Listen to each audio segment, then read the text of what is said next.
In today's video, I will teach you how to turn images into flat travel stamp portrait using AI. Let's get started.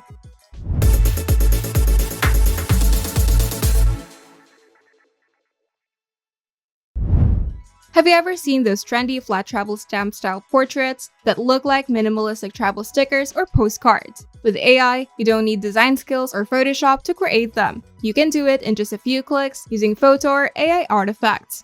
To do this, go to your web browser, then go to Photo or AI artifacts. And you don't need any special software, everything works online. Now on the homepage, click the Upload Image button, then choose a photo from your computer. For best results, use a portrait photo with a clear front-facing face and good lighting. And once your photo is uploaded, look at the left panel, then scroll through the wide variety of art styles. Then under the Universal section, find and select the flat travel stamp. And the AI will instantly transform your image into a travel stamp style portrait.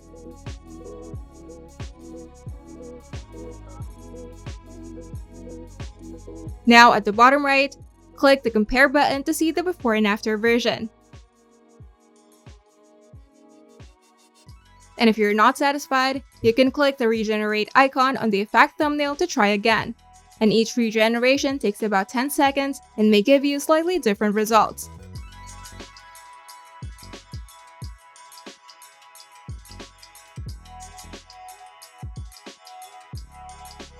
And to save this style for future use, you can hover over the effect thumbnail, then click the star icon, and you'll find it later under the Favorites section for quick access. And once you're happy with the result, click Download to save it to your computer. And you also have extra options. Click Post to Earn if you want to share your artwork on Photor to earn Photor coins, which you can later cash out. And you can click Animate Your Art to turn your travel stamp portrait into a short animation using Photor's AI video generator. And here are some pro tips for beginners. And that's it! You've now turned your photo into a flat travel stamp portrait using Photor's AI in just a few simple steps. With practice, you can create an entire travel-themed portrait collection to showcase your adventures. If you find this video helpful, make sure to leave a like and subscribe. And if you want to see more tutorials, turn on the notification bell to get notified whenever we upload new videos.